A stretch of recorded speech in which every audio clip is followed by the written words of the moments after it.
Fomos criados em 2001 e somos um importante espaço para a troca de experiências e conhecimento entre a sociedade e o Poder Legislativo paulista. Estamos muito felizes em receber a Carol aqui hoje para essa palestra. Muito felizes em assinar um termo de cooperação com a ABRIG, Associação Brasileira de Relações Institucionais e Governamentais. Nosso termo, ele objetiva desenvolver ações para disseminar os conceitos de relações governamentais, relações institucionais, compliance, advocacy, políticas públicas, enfim, o nosso escopo, ele é bem amplo.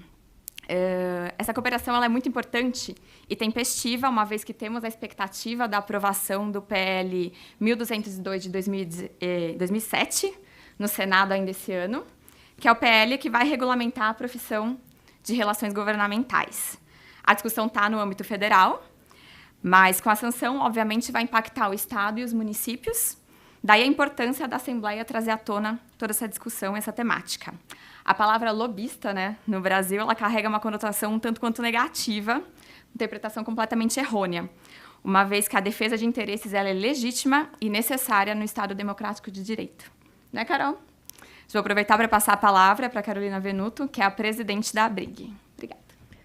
Poxa, Agnes, eu que agradeço. Quero saudar todos os presentes aqui. Para mim é uma felicidade poder estar aqui hoje. Viemos de Brasília, trouxe até uma excursão, uma caravana de Brasília, né? O Castro, que está aqui conosco, meu vice-presidente, e o Andrew, que é daqui da terrinha de vocês, nosso diretor regional aqui da ABRIG São Paulo.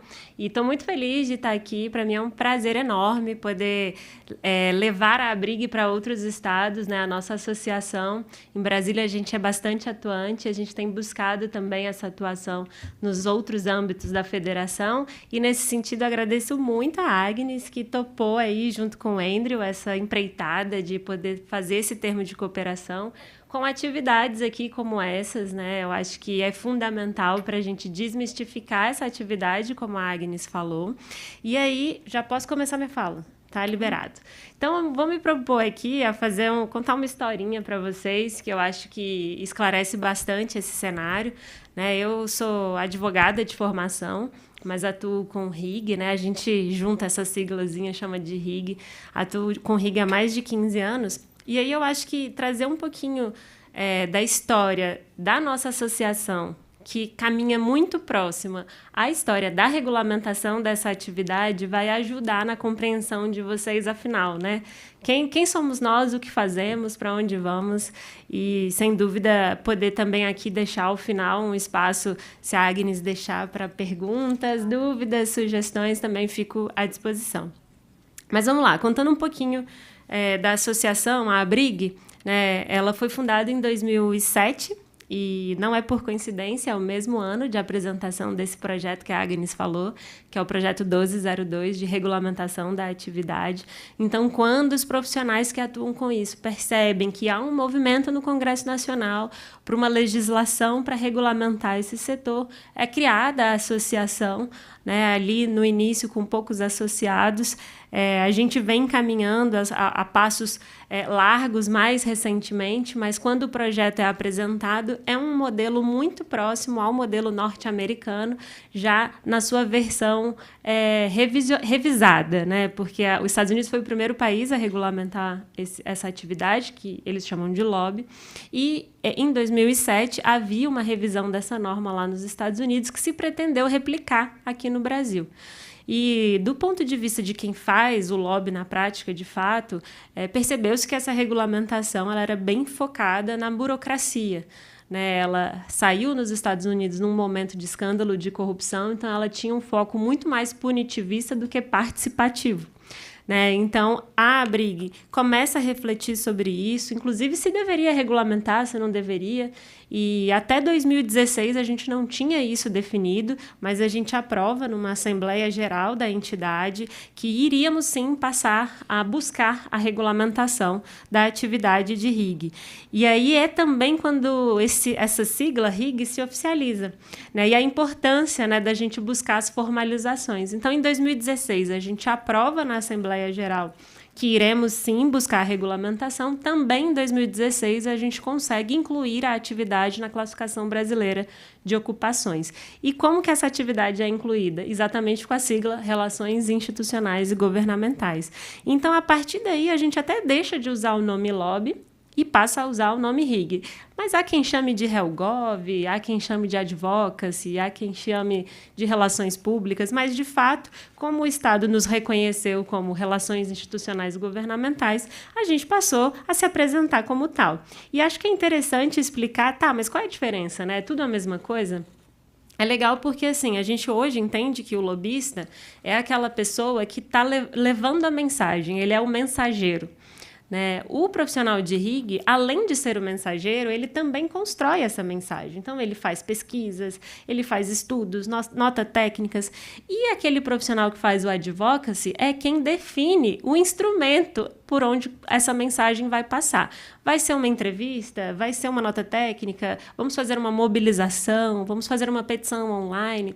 Então, na verdade, a gente usa a sigla RIG porque o RIG conjuga tudo isso, né? Então, o RIG é aquele cara que constrói a mensagem, que leva a mensagem, define o formato e vai lá também se servir de mensageiro. Então, a gente para um pouquinho de usar essa palavra lobby, não só pelo fato dessa palavra já ter essa pecha negativa, como a Agnes colocou, injustamente, inclusive, e isso vem do quê, né? Por que ela tem essa pecha? Ali, quando estouram os escândalos de corrupção, acaba acontecendo de colocar tudo que era político e o entorno da política no mesmo balaio. Né? E aí a gente vem fazendo essa retomada, a gente vem fazendo esse resgate exatamente para desmistificar. Então, em 2016 também, tem a Assembleia da ABRIG, tem a inclusão na Classificação Brasileira de Ocupações, a gente consegue aprovar na Comissão de Justiça da Câmara um substitutivo para esse projeto 1202, que é um substitutivo já mais atualizado, com um intuito muito mais educativo, com um intuito de transparência do que punitivista, puramente punitivista. Né? Aí, em 2017, a gente consegue aprovar um requerimento de urgência para votar esse projeto no plenário da Câmara. Em 2018, a gente lança pela ABRIG o Prêmio Marco Maciel.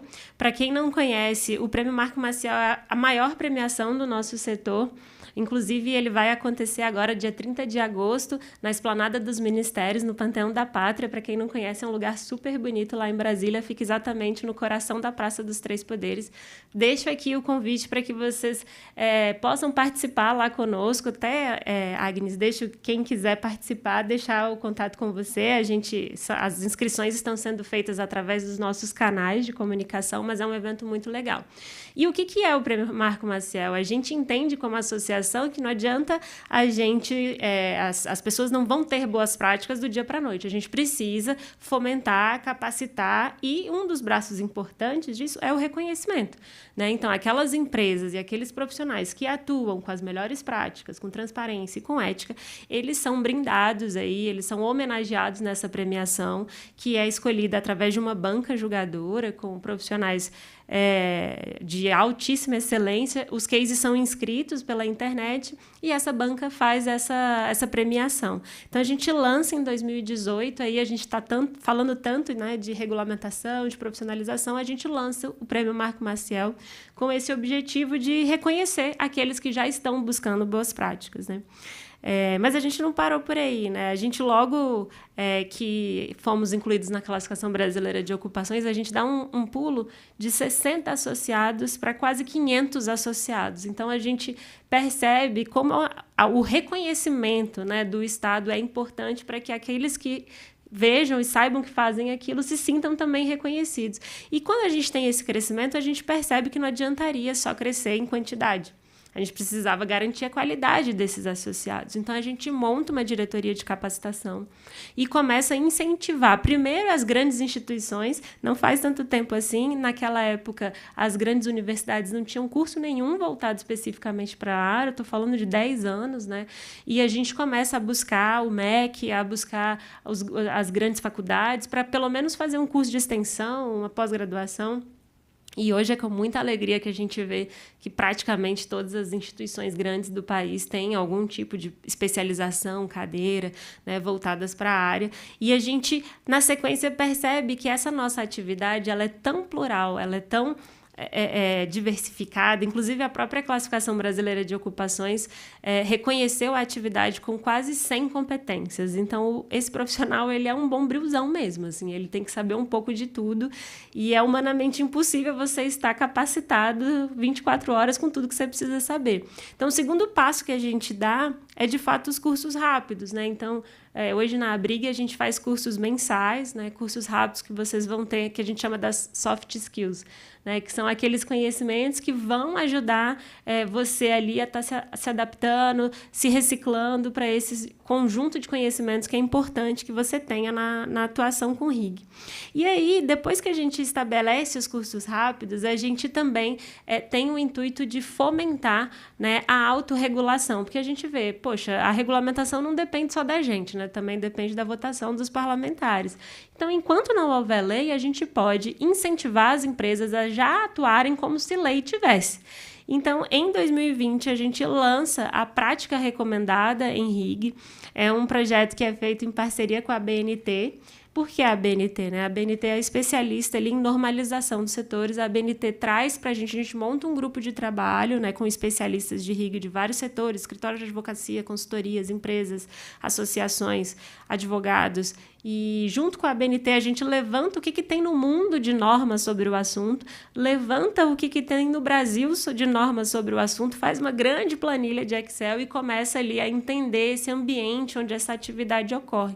E aí a gente faz a prática recomendada em 2020 com o objetivo de, obviamente, ser um documento infralegal, então não tem nada com força de lei ou em termos diferentes do que uma lei já defina, mas traz ali as regras do dia a dia. Então, como se portar, como você minutar, fazer uma ata de uma reunião, quanto tempo guardar essa ata, como se relacionar com a autoridade, né? Então, esse conjunto que eu costumo falar que é quase que discernimento mesmo, é aquele conhecimento de discernimento que você tem que ter, que às vezes a gente acha que é simples, mas que não, que tem dúvida, que as pessoas não sabem. A gente lida hoje com novas plataformas, novos meios de comunicação. Então, a prática recomendada vem... a gente abre uma consulta pública também a partir desse grupo de trabalho, a gente faz uma minuta, abre para consulta pública, então foi um processo super democrático. Ao final, a gente lança, né, essa autorregulamentação. Inclusive, hoje, a gente faz a certificação de pessoas físicas e pessoas jurídicas que fazem essa autoavaliação no nosso site. Então, hoje, você pode ser um profissional de RIG autoavaliado aí com a certificação ABRIG de que atua conforme as melhores práticas.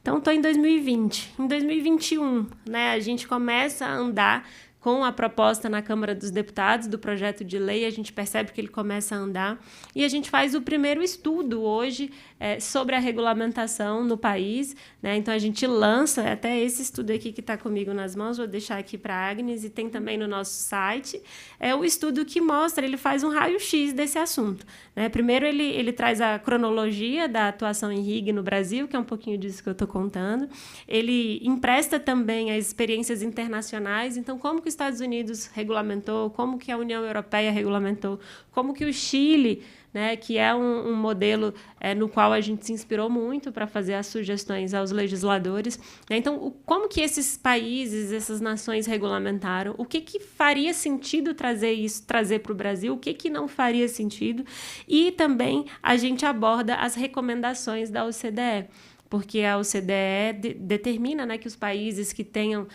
o objetivo de fazerem ascensão, né, que eles tenham uma regulamentação dessa atividade. Então, a gente traz nesse estudo, né, todo esse panorama e, ao final, faz uma série de recomendações para uma boa regulamentação, uma regulamentação que faça sentido para a nossa realidade também.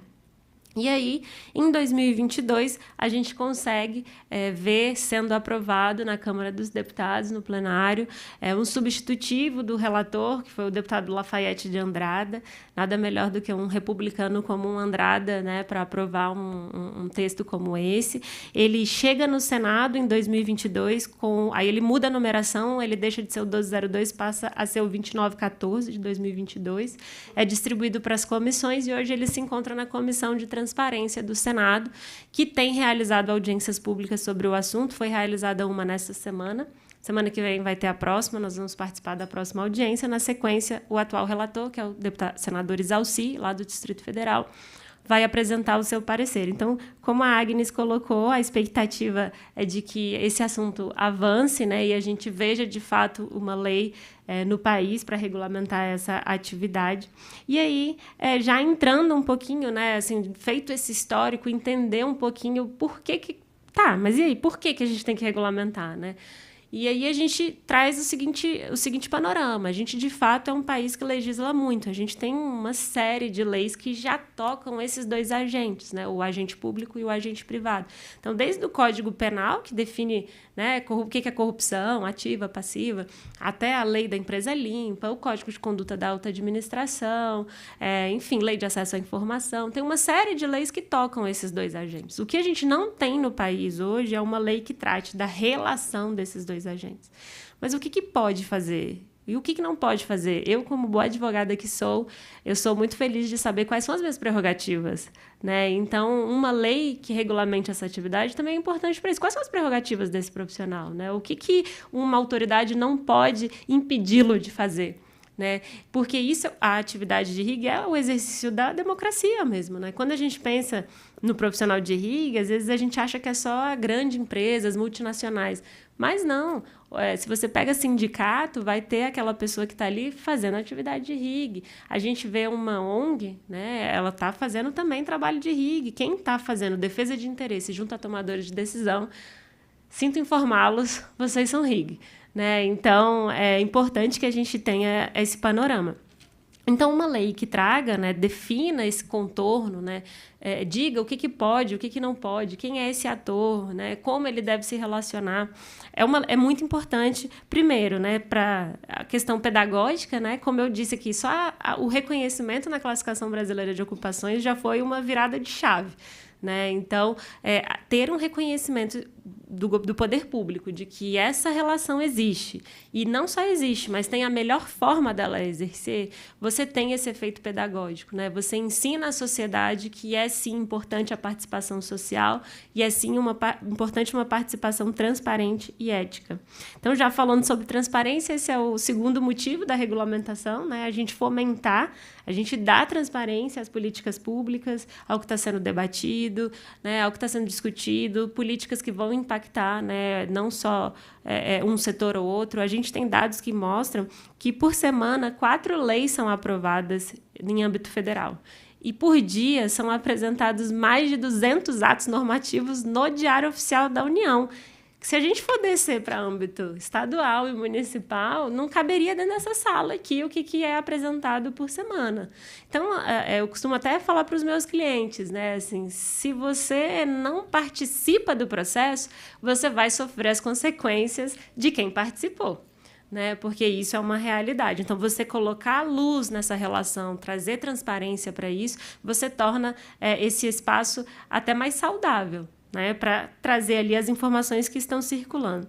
É importante também regulamentar para trazer segurança, né, e não só segurança para o tomador de decisão, para o político, segurança para a gente mesmo, né? Como eu estava colocando, o que eu posso fazer, o que eu não posso?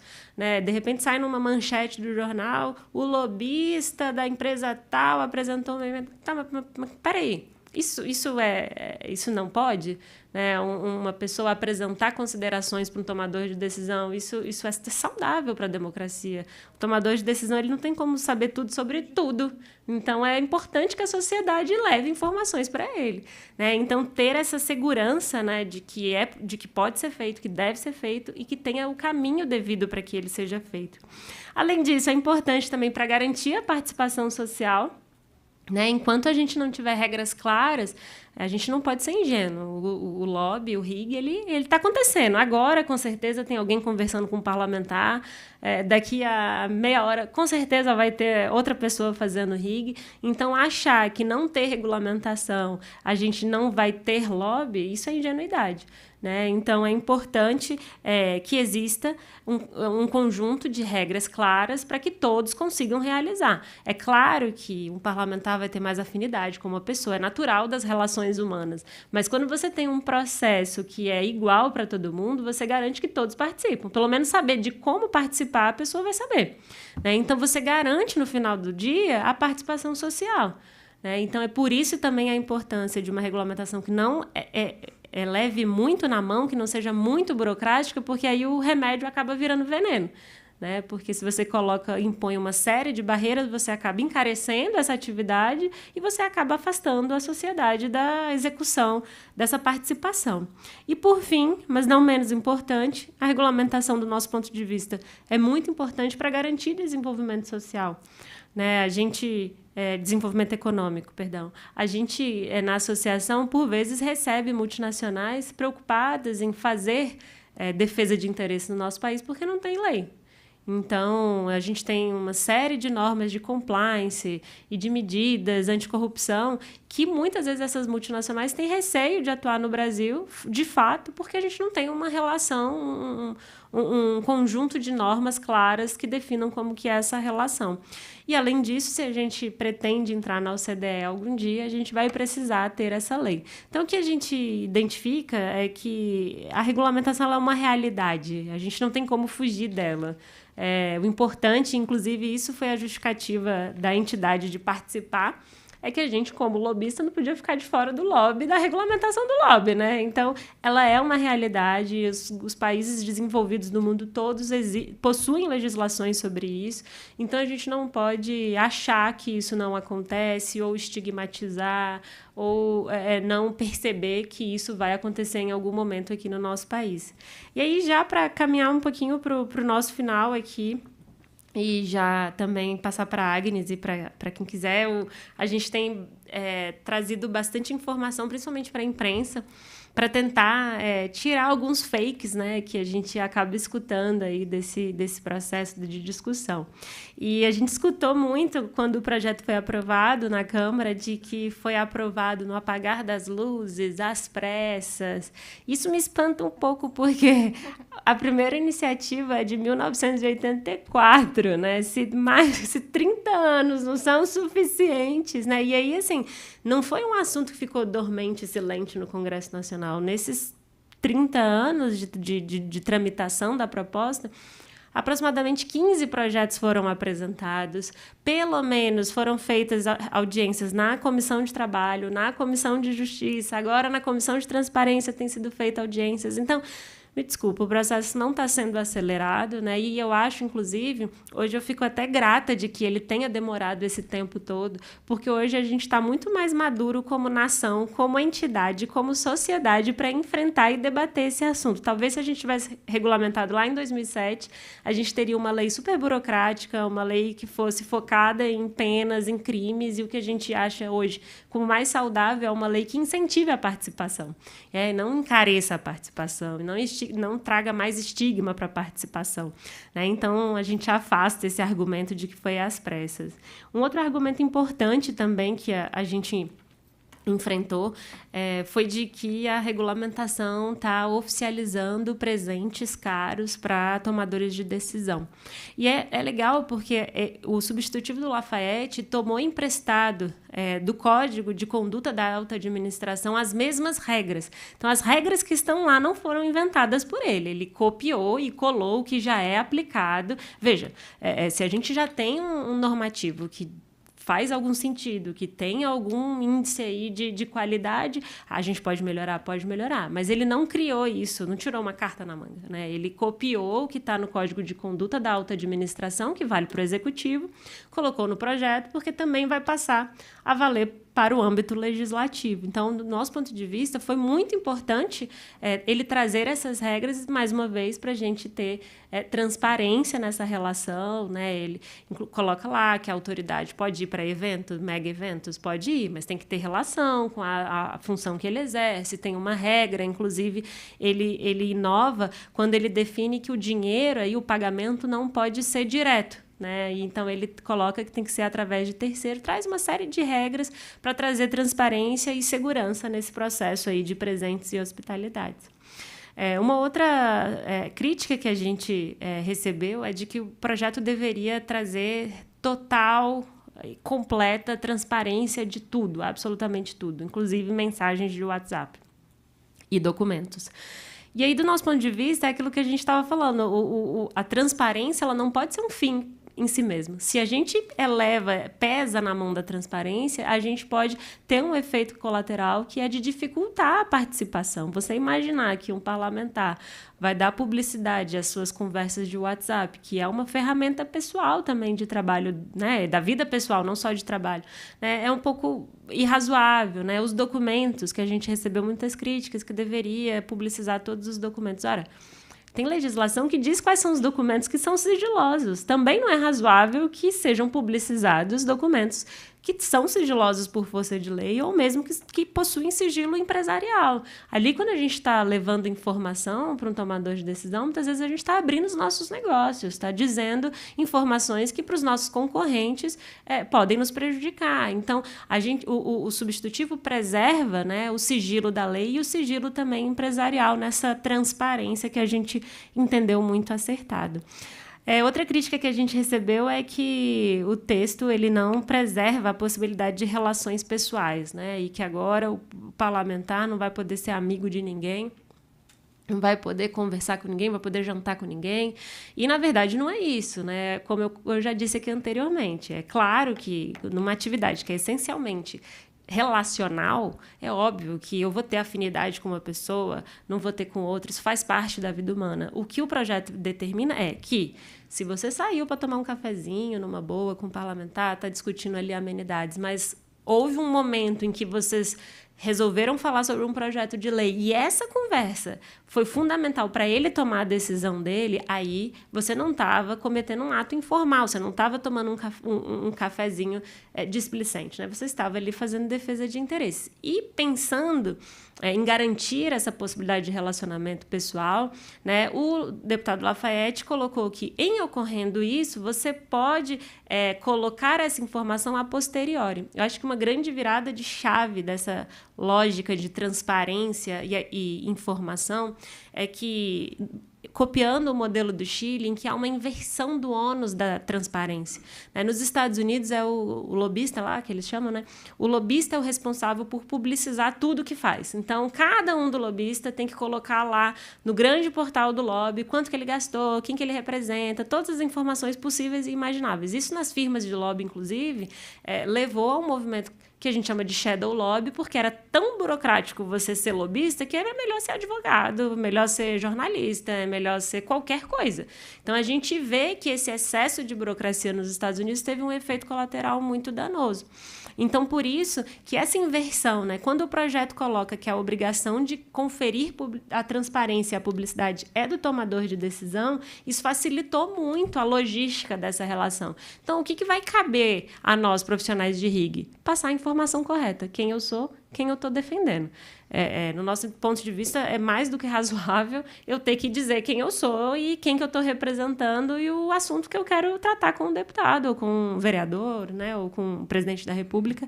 Então, o projeto prevê, sim, né, ele preserva as relações pessoais e o Lafayette, quando coloca essa possibilidade de fazer a informação a posteriori, ele garante também que essas relações possam ser corrigidas, né? Então, como que vai funcionar a lógica? Eu vou ali solicitar uma reunião no gabinete, vou informar meu nome, quem que eu estou representando, o assunto que eu vou tratar.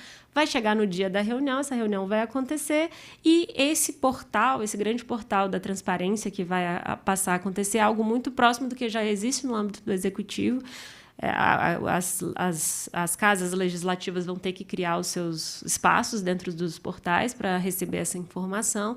Então, a gente vai dar essa informação. Se eu encontrei no corredor um parlamentar, se eu encontrei num bar, se eu encontrei o que vai acontecer é que eu vou ter que mandar essa informação em até 6 dias úteis. Então, assim, é um prazo bem razoável também, né? Eu vou ter 6 dias úteis para mandar essa informação. Estive com o deputado no dia tal tratando sobre esse assunto. Então, a gente entende que é bem razoável também esse ponto do projeto. E, por fim, a gente chegou a escutar críticas também de que o projeto... É muito engraçado, assim, porque as críticas são bem dicotômicas, né? Então, a gente percebe que muitas vezes as pessoas não leram mesmo o projeto, assim, para poder fazer as críticas. Essas críticas eu estou tirando de matérias, tá? De argumentos nas audiências que a gente escutou. E a gente chegou a escutar que o projeto vai inviabilizar a participação da sociedade, quando o objetivo do projeto é exatamente esse, né? Garantir a possibilidade de participação social, e por isso que a gente não pode deixar que o projeto seja muito burocrático, senão a gente vai dificultar a participação social. Então, acho que era um pouco disso, Agnes, que eu queria colocar aqui. Quero passar a palavra para você, para ver se tem algum outro ponto que a gente possa abordar.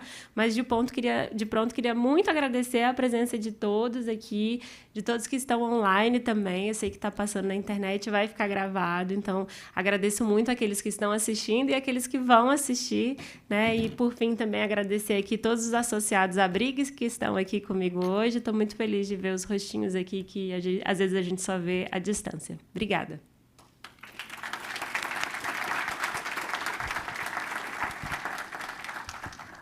Deixa eu começar abrindo. Alguém aqui deseja fazer alguma pergunta? Presentes?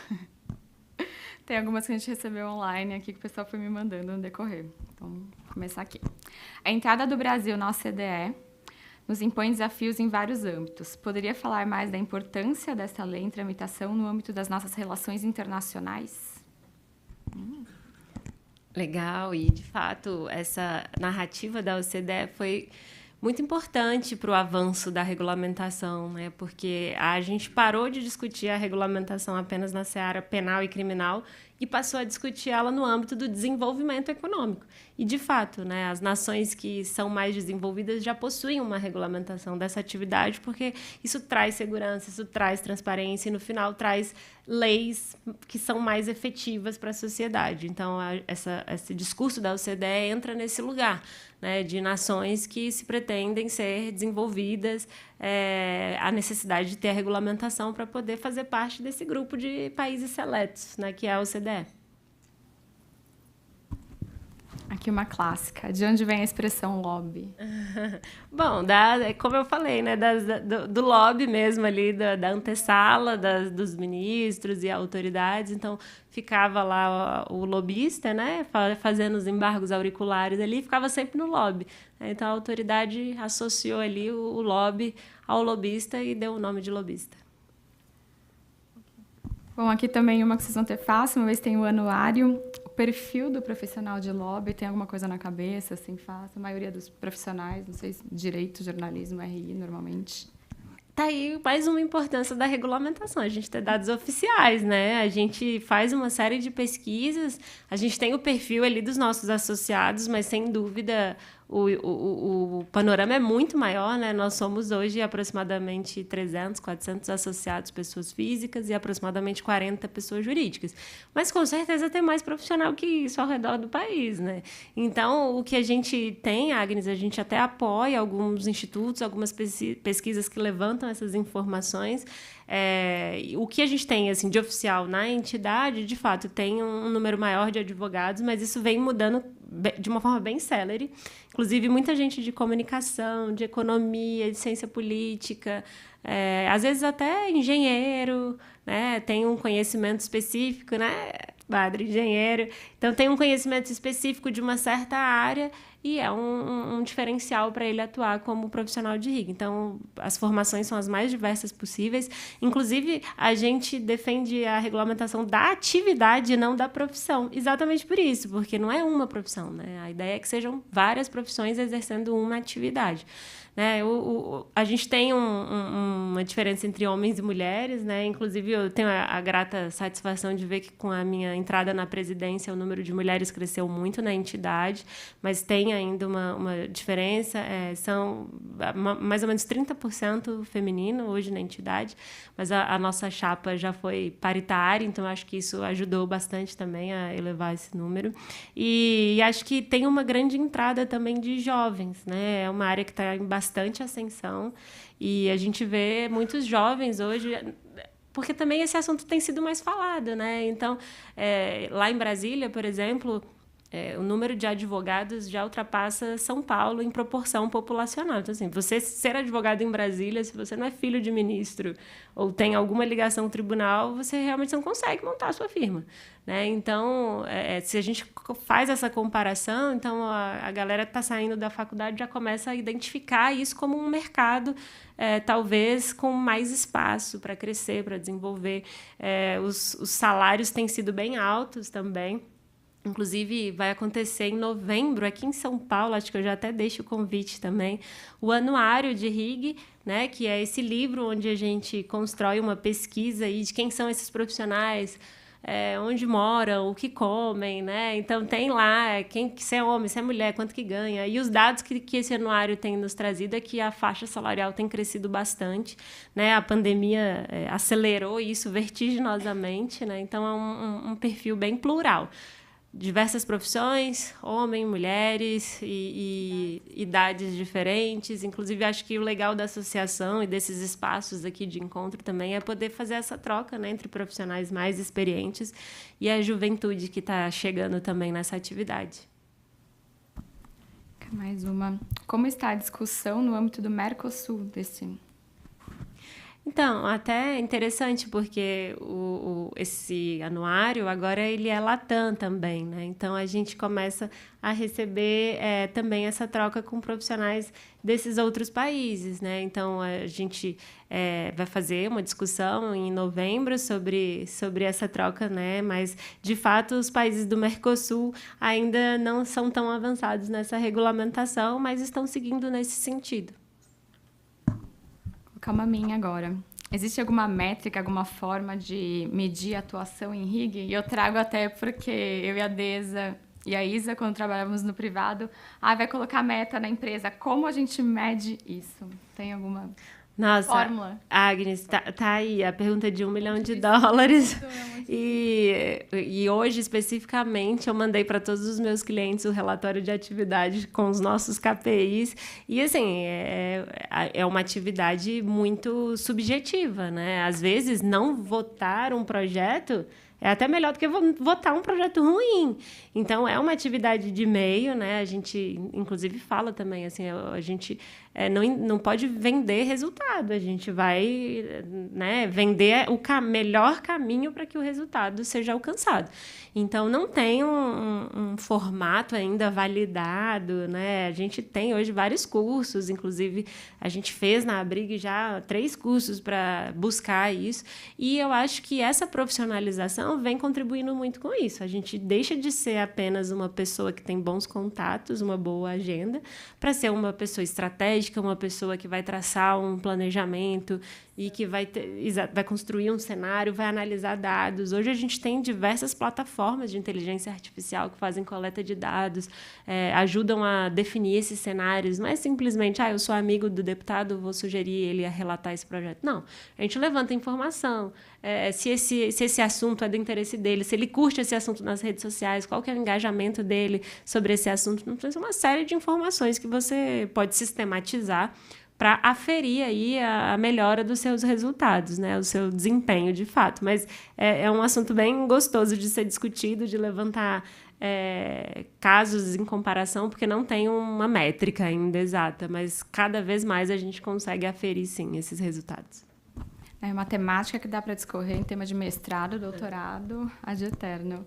Aqui, mais uma vez, recebeu, após a aprovação da regulamentação do lobby no Senado, qual que é a perspectiva, sanção, veto?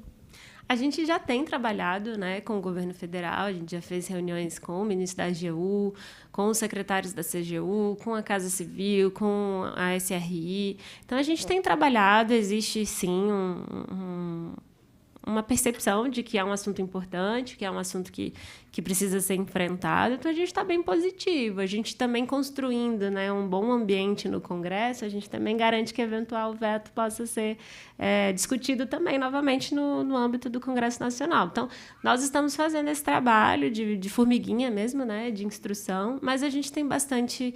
a gente está bem positivo, assim, de que o Executivo reconhece essa importância e reconhece tanto que, pela primeira vez na história, a ABRIG foi convidada pelo Poder Executivo Federal para compor o Conselho de Transparência da CGU.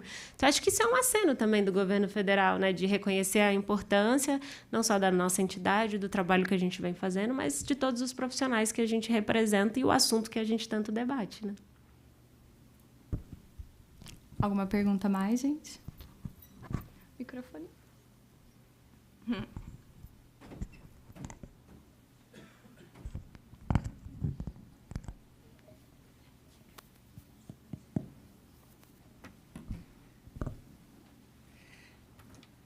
Tudo bom? Felipe Dzioli, da Arco Advice. Eu queria aproveitar que você citou e eu queria saber qual que é a percepção de vocês em relação a essas novas tecnologias, como vem sendo a recepção disso, no sentido mais de ajudar e não substituir o profissional, né? E como vocês acreditam que isso pode evoluir, inclusive em dar mais legitimidade à profissão, uma vez que os dados não são só coletados ao pé do ouvido, né? Perfeito, Felipe. Vocês, inclusive, lançaram recentemente uma plataforma. Eu acho que colabora muito, porque, às vezes, o pessoal da tecnologia não tem a vivência que a gente que faz tem, e, às vezes, a plataforma fica um pouco aquém ali do que a gente precisa. Eu acho que é fundamental esse tipo de ferramenta.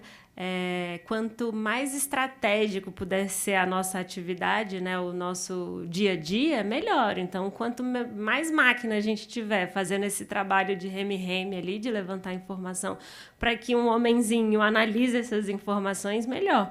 Né? A gente tem escutado esses debates de chat GPT e, assim, na nossa percepção, são ferramentas. Né? São ferramentas que sempre, quanto mais ferramentas a gente tiver à nossa disposição, melhor para que o nosso trabalho seja mais estratégico. Né? Então, acho que essas ferramentas nunca irão nos substituir. Na pandemia, foi muito nítido, assim, a gente fazendo as reuniões com o parlamentar no Zoom, deu, né, funcionou, mas nunca vai substituir o olho no olho, nunca vai substituir o gestual, a impressão, aquela conversa ali com o assessor antes de começar a reunião. Agora, quanto mais fonte de informação a gente tiver para fundamentar a nossa narrativa, melhor. Então, a gente vê com muito bons olhos todas essas ferramentas e agora o esforço também de capacitar esses profissionais que precisam lidar com essas ferramentas. Eu acho que o desafio vai ser esse, mas como a gente tem também, a gente estava falando, né, a entrada de muita gente jovem nessa área, a gente tem visto as equipes multidisciplinares e com perfis também diferentes, tem tido um êxito muito interessante. Então, combinar essas novas plataformas, essas novas tecnologias, com essas gerações novas também, que já conseguem manusear essas ferramentas com mais facilidade, acho que o caminho é sucesso, assim, não tem outro que não seja esse. E já parabenizo vocês também pela ferramenta.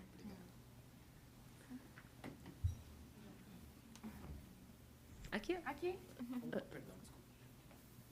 Não, só uma curiosidade. Essa associação, o perfil dos associados, você falou em torno de 300, né?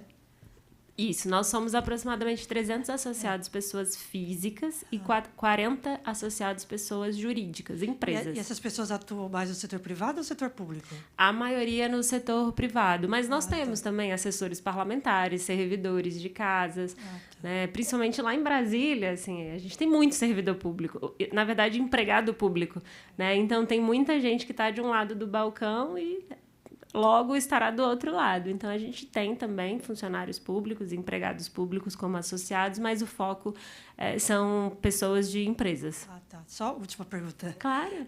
Os cursos que vocês ministram, quem ministra os cursos? Qual o perfil dos professores? Perfeito. A gente tem um banco de professores, né? Inclusive, até deixo aqui também a sugestão, quem for professora que quiser fazer parte desse banco, a gente tem esse banco de professores e são pessoas extremamente qualificadas, né? Como eu coloquei, esses cursos rápidos, a gente busca focar mais nessas soft skills. Então, por exemplo, a gente fez no mês passado um curso com um jornalista de Brasília voltado para a comunicação. Então, era como construir a sua mensagem, como fazer o seu texto ser interessante para um parlamentar, como se portar, media training, como que você fala, né? Então, esse refinamento, né, do trato da sua informação. Esse mês a gente está fazendo com a professora Graziele, da FGV, e sobre análise de políticas públicas, como aferir a qualidade das políticas públicas, né? Como a gente saber se uma política pública está funcionando ou não. Então, são bem diversos mesmo, assim, o perfil é bem plural, mas, via de regra, são pessoas qualificadas que já dão aula em outras instituições e a gente tenta focar para esses conhecimentos de maior refino, né? Normalmente são cursos de 8 horas de duração. Em setembro, a gente vai fazer um bem legal também, que é RIG na estratégia da reforma tributária. Então, a gente vai pegar um tributarista, mas ele não é advogado só, ele é um tributarista que atua no Congresso Nacional, né? Porque uma coisa é você construir uma tese jurídica, outra coisa é você explicar essa tese para um deputado numa reunião que você vai ter 15 minutos. Né? Então, a gente busca trazer essas ferramentas que ajudam ali no dia a dia dessa atividade. Mas deixo o convite aqui para seguir as nossas redes da ABRIG. Mensalmente a gente está divulgando. A gente está com o curso da Grazi agora com as matrículas abertas. Esses cursos são online, então vocês podem fazer à distância. Podem, inclusive, as aulas ficam gravadas, então se não der para fazer no dia, você pode assistir em outro dia. São bem legais mesmo, assim, são cursos que agregam nessa formação. Oi, boa noite, tudo bem? É uma pergunta de uma perspectiva diferente, que eu sei que vocês têm feito um trabalho assim, interessante, sobretudo, né, para pautar a legislação, e também sempre escala muito forte legislativo, mas eu queria trazer um ponto assim, a gente às vezes tem dificuldade em olhar essa perspectiva subnacional e como que municípios que são muito pequenos, sem estrutura, sem capacidade, como que a gente pode fazer um trabalho mais estruturado, eventualmente junto a esses executivos, que é uma realidade muito dispar, né? E se até citaram a professora Graziele da FGV, o próprio núcleo de estudos da burocracia da FGV tem se dedicado muito sobre isso, né? Que é burocracia de nível de rua, que a gente faz um trabalho muito forte de defesa de causa, mas o burocrata da rua não implementa a política, e aí a gente fica preso. Então, eu queria saber como que vocês estão olhando essa questão, se está no radar de vocês futuro, se vocês têm pensado em trabalhar um pouco isso, porque isso acho que é bem uma pauta que vai crescer bastante. Muito, e o fato da gente estar aqui hoje já é resultado desse olhar, é um dos objetivos dessa gestão, transbordar Brasília, né? A gente sabe que Brasília é uma bolha, né? Assim, e que a realidade local é muito diferente. Então, a gente começou a criar diretorias regionais. Então, a gente tem, por exemplo, e foi muito interessante, na pandemia teve um fluxo de atividade muito grande no Pará. E a gente criou uma diretoria no Pará, então fomos para as casas legislativas. Esse é um dos primeiros passos, assim, porque quando a gente chega nas casas legislativas, primeiro explicar o que a gente é. Primeiro conseguir a agenda, porque quando a gente fala o que é, o vereador já acha estranho, o deputado estadual pergunta para o assessor se é isso mesmo. Então, a gente vem fazendo esse trabalho de formiguinha através das nossas diretorias regionais. A gente tem em São Paulo, temos no Pará, temos no Nordeste, né? Temos no Sul também, Rio Grande do Sul e Paraná. Então, a gente vem aos pouquinhos tentando entrar, né, nas outras esferas também, para poder, primeiro, explicar o que a gente é, o que a gente faz. E eu acho que essa aproximação com servidores é fundamental, porque é a nossa porta de entrada, né? Muitas vezes é o servidor que vai dizer se a gente pode entrar ou não pode entrar. Né? Então, a gente tem usado essa estratégia, os núcleos de capacitação, como o ILP, a gente tem buscado parceria com outros, que eu acho que é uma forma da gente multiplicar esse contato, né? Então, acho que é por aí que a gente vem tentando trabalhar.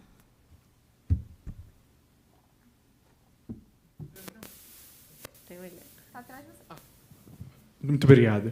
Meu nome é Pedro, sou da USP, e eu tenho uma pergunta. Qual que é a diferença entre no praxis do lobby no nível estadual, federal e municipal? O que muda no dia a dia do lobista ou do profissional de RIG nesses âmbitos? Eu acho que a grande diferença é o acesso à informação, né? Quando você vai para a Câmara e Senado ali, os sites já têm dados 100% abertos, as sessões já são 100% transmitidas, você consegue ter acesso à informação. Hoje já melhorou muito, assim, a grande maioria dos municípios já tem os dados abertos, mas, sem dúvida, esse é o grande complicador. Tem alguns municípios que nem site tem, que não funciona, que a pauta não é divulgada com a antecedência devida, que você tem que ligar, porque você não sabe o que vai acontecer. Então, eu acho que o acesso à informação e a formalização dessas informações, acho que esse é o grande desafio para quem faz estados e municípios. E o volume também de informação, né? Que quando você vai entrando nas camadas, aí você vai pegando maior volume de informação. Então, acho que é um pouco por aí. Olá, Carolina. Meu nome é João. Eu sou um advogado entusiasta aí desse tema e quero dizer que gosto muito de seguir as redes da ABRIG e me informo bastante por lá. Parabéns. Acho que 2 perguntas em 1. Primeiro, o que as práticas recomendadas, na prática, representa na vida do profissional do RIG? O que ela agrega de valor nessa busca por cliente ou busca por uma ocupação, um lugar no mercado? Se você já tem algum feedback de alguém que utilizou o trunfo e se diferenciou com as práticas, eu gostaria de saber. No outro ponto, com relação ao prêmio Marco Maciel, quais elementos, assim, alguns, se você puder citar, que tem um bom case de RIG, um case vitorioso, né, que vai receber o prêmio? O que ele reúne, assim, na visão da ABRIG? O Andrew já... nosso diretor regional aqui de São Paulo te sorteou ótimo. Pelo mérito da pergunta, né, Andrew? Muito obrigado. Esse livro... É João, né? João, esse livro aí reuniu os cases vencedores do ano passado. Então, você, ano que vem, já fica o convite para inscrever um case no ano que vem. Você já tem aí na mão o beabá dos cases vencedores. E a gente vem tentando trazer instrumentalizar as nossas causas, né? Acho que é importante a gente deixar os legados, e esse livro é um deles, mas estamos entregando aqui o físico para o João, mas todo mundo pode acessar no nosso site, tem esses cases todos. Mas, sem dúvida, João, os cases que, começando a resposta pelo Prêmio Marco Maciel, os cases que têm sucesso são esses cases, de fato, fundados, né, nesses princípios da transparência. Então, quando o governo federal lança uma agenda pública por meio de um decreto, isso foi levado em consideração, né? Quando uma empresa, né, traz um código, por exemplo, de boas práticas, isso é levado em consideração. Então, transparência, ética, integridade e também a função social. Então, a gente trouxe esse princípio da função social na pandemia, porque também não adianta você ser ético, ser íntegro e estar apartado dos principais quesitos de ESG, né? Que estão ligados aí com o desenvolvimento do futuro. Então, não basta só parecer, né? Você tem que ser mesmo. Então, acho que os cases vencedores conseguem reunir um pouco dessa sopa de letrinhas. E aí você vai ter acesso aos cases do ano passado, e te convido também para inscrever, lembrando que órgãos públicos também inscrevem, né? Tem categoria privada e categoria pública. Então, a gente recebeu assembleias inscrevendo cases, até deixei o convite também para a Agnes inscrever o Instituto também no prêmio. Então, essas boas práticas aí que incentivam e capacitam essa relação, né, do público e do privado. E falando em boas práticas, já na resposta que você questionou, né, sobre a prática recomendada, a gente, inclusive o Jaque Correia, que é um grande profissional da área, ele escreveu um livro que chama Lobby Stories. É um livro bacana com cases dele, da vida dele. E lá ele coloca os 3 quesitos fundamentais para um profissional de RIG, né? Relacionamento, óbvio, né? Capacitação, né? E aí ele coloca o terceiro, que é discernimento. E eu acho que a prática é um manual de discernimento, né? A gente vive momentos bem desafiadores, vamos dizer assim, E, por vezes, a gente vê que a gente precisa lembrar que as pessoas não podem disseminar fake news. Precisa lembrar que as pessoas precisam ser corteses. A gente precisa lembrar que elas precisam cumprir horário. Né? Então, essas coisas de relacionamento mesmo, né, que, às vezes, a gente tem que fazer esse esforço de lembrar. Então, criar regrinhas, né? Como que você vai numa reunião, como que você registra essa reunião, como você solicita, como que você faz a ata, como que você guarda essa ata, como que você faz se você identificar um conflito de interesses, né? Como você contrata um ex-funcionário público, o que deve ser feito quando isso acontecer, né? Tem que ter a quarentena, não tem que ter quarentena. Então, essas regras, né, de boa convivência fazem toda a diferença. E a gente já recebeu, inclusive, notícias de empresas que, só pelo fato de estarem associadas à Abrig, juntaram a processos, eventualmente, de cometimentos de crime, e que isso serviu para mostrar que a empresa estava preocupada, assim, inclusive vencendo licitações. Então, isso tem sido um diferencial. Eu, particularmente, no meu processo seletivo da minha empresa, eu costumo buscar pessoas que tenham uma certificação, que não seja da nossa, mas que tenha buscado de alguma instituição. Tem várias instituições reconhecidas e renomadas no país. Então, acho que isso faz um diferencial numa área que está tão cheia de talentos. Então, quando você traz como pessoa física uma pessoa que está buscando essa certificação, ou mesmo como empresa, você sai na frente aí no comparativo com os demais. Olá, boa noite. Parabéns à iniciativa do ILP de trazer esse debate aqui para o Legislativo Paulista. Parabéns a você. Muito bacana ouvi-la. Eu gostaria de polemizar um pouquinho o aspecto de que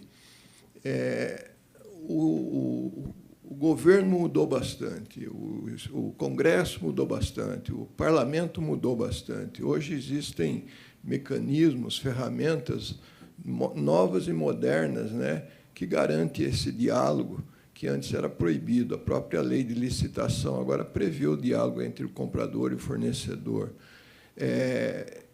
O Congresso Nacional criou alguns instrumentos e que depois ele se diversificou por todo o país, como as frentes parlamentares. Começou com a Frente Parlamentar do Agro, Frente Parlamentar da Micro e Pequena Empresa, que teve um resultado muito impactante no Brasil todo. Aqui na Assembleia Legislativa, nós temos a Frente Parlamentar do Empreendedorismo. Hoje, aqui nessa mesa, aqui, se vocês verem as matérias da Assembleia, foi lançada a Frente Parlamentar do Cooperativismo. Então, eu gostaria que você falasse um pouco de como essas novas portas, como esses acessos novos ao parlamentar são feitos.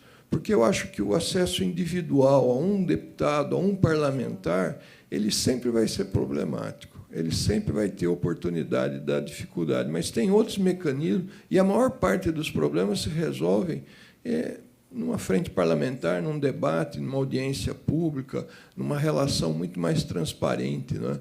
Eu acho que a luz do dia é fundamental para essas coisas não darem problema, tanto para o político como para as empresas. Muito obrigado. Não tem polêmica nenhuma, e eu concordo 100% com o senhor. Isso nada mais é do que advocacy, e eu acho que é o amadurecimento do exercício da atividade de RIG mesmo.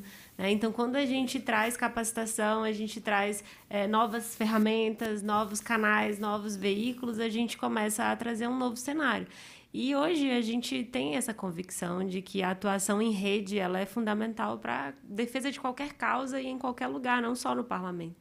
Né? Então, as coisas não podem ser maior do que as pessoas. Né? Então, você tem que estar ali sistematizando essas causas, identificando os pontos, né, de adesão, os pontos de divergência, mas, sem dúvida, quando você vai numa atuação, seja no legislativo ou no executivo, se você vai com uma causa, com um grupo, ele tem um peso maior, né? E eu concordo com você que isso tem uma representatividade maior. O parlamentar, a autoridade que seja, quando recebe o pleito de um setor inteiro e recebe o pleito de uma empresa, é diferente ali a percepção dele, né? Então, são muito exitosas essas práticas das frentes parlamentares, até de outros colegiados, de outras formas de relacionamento, mas que levem em consideração esse conjunto aí de interesses e de atores com o mesmo objetivo.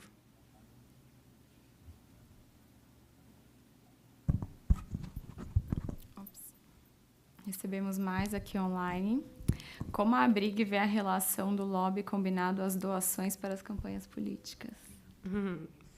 A gente, inclusive, fez um manual, né, na eleição. Eu acho que com a mudança, né, com o fim da possibilidade da doação privada, isso foi saudável, tem efeitos colaterais, claro, mas fica mais fácil entender esses limites, mas os momentos eleitorais são muito importantes, que a gente, inclusive, perceba as realidades locais também, né, mas, via de regra, a gente recomenda né, que sejam seguidos os códigos de conduta, né, das entidades, dos órgãos públicos também, que têm as definições, né, se pode fazer evento, se não pode fazer evento, porque não apenas a doação, né, pessoa física, mas as outras formas de hospitalidade. Então, é um assunto que é um limiarzinho ali, né? Então, o mais salutar é que você sente com o seu jurídico, com o seu compliance, e defina de forma clara e depois dê a devida publicização também, porque não adianta você fazer um código e não ensinar a sua equipe a utilizar, não dar transparência.